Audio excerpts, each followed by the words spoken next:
O barulho da rotina agitada dos centros das cidades, a música em volume acima do indicado, o som alto nos fones de ouvido, sem falar de outros barulhos naturais da casa, da escola, do trabalho. Olha, tudo isso contribui para a perda de audição que está cada vez mais precoce.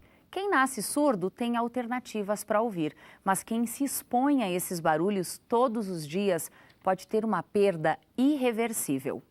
Na época que eu soube que ela não ouvia, eu nunca vou ouvir minha filha me chamar de mãe. Hoje ela me chama de mãe muitas vezes no dia. A história da Luísa teve um final feliz, mas não foi fácil. A menina nasceu prematura e por esse motivo os médicos não conseguiram fazer o teste da orelhinha.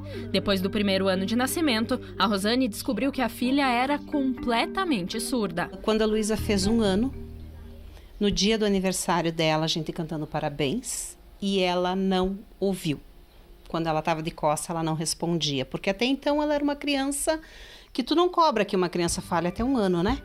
Aí, nesse dia, a gente ficou na dúvida. A Luísa foi encaminhada para Porto Alegre e fez 2 implantes cocleares, o primeiro com 2 e o segundo com 4 anos. Desde então, ela ouve de tudo e está aprendendo a falar e formar frases.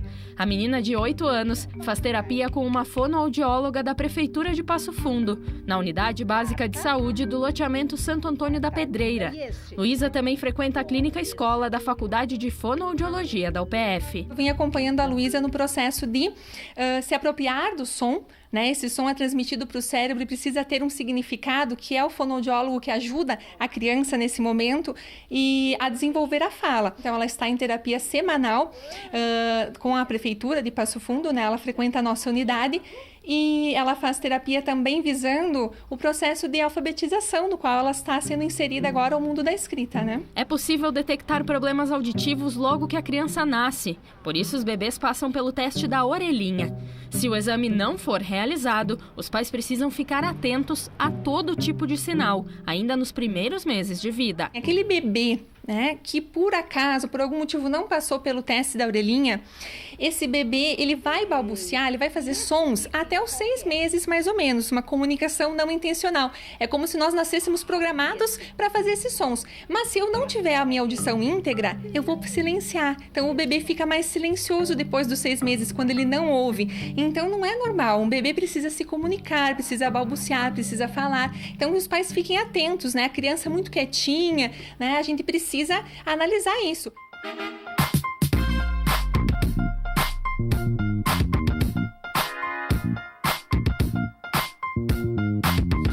A Luísa nasceu sem audição, mas depois de um longo tratamento, hoje ela tem uma vida perfeitamente normal, ouvindo e falando.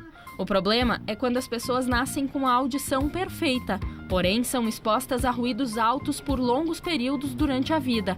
Aí o órgão auditivo sofre lesões permanentes e as células já não conseguem mais se regenerar. Se eles começam desde cedo a serem expostos de alguma maneira, a criança começa a ser exposta a sons intensos, com uma idade muito precoce pode acontecer de ela desenvolver uma perda auditiva, né? E a perda auditiva causada por esses sons intensos, por essas alterações causadas pelo ruído, ou pela música, pelo som alto, ela é irreversível. Então, a célula ciliada, a célula do ouvido morreu, não tem como reaver, não tem como restituir essa audição natural. Isso pode trazer não só a alteração auditiva, mas essa alteração auditiva na criança vai refletir na aprendizagem, vai refletir no desenvolvimento da fala, dependendo da idade dela, e em outras questões sociais e de desenvolvimento enquanto criança. E as novas gerações são as maiores vítimas da perda auditiva.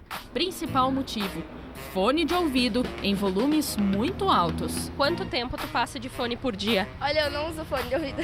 Não usa? Não, é muito pouco. Há bastante tempo.